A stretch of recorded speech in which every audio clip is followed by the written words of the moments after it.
सायन पनवेल महामार्गावर गेल्या 20 तासांहून अधिक काळ मोठी वाहतूक कोंडी.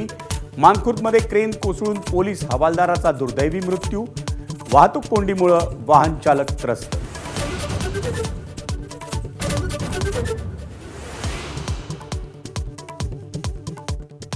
मुंबईत लवकरच अरुंद गल्ल्यांमध्येही उंच इमारतींना परवानगी देण्याचा निर्णय.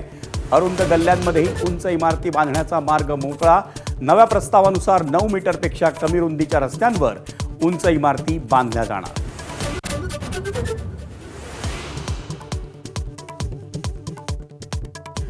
मीरा रोडच्या चाकू हल्ला प्रकरणातील आरोपी जैद अन्सारीनं मोबाईल फॉर्मॅट केल्याची सूत्रांची माहिती.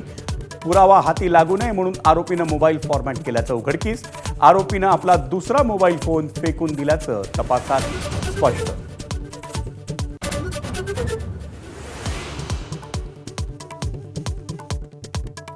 मुंबईच्या मिठी नदीतून गाळ काढण्याच्या कामात भ्रष्टाचार. राष्ट्रवादीच्या नगरसेविका सईदा खान यांचा आरोप. मिठी नदीतून काढलेल्या गाळात बाहेरून आणलेल्या मातीचा ढिगारा मिसळला जात असल्याचा दावा.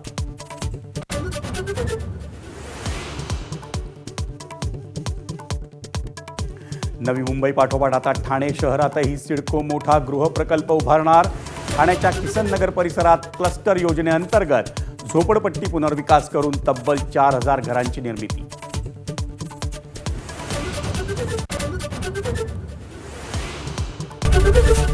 एबीपी माझा, उघडा डोळे बघा नीट.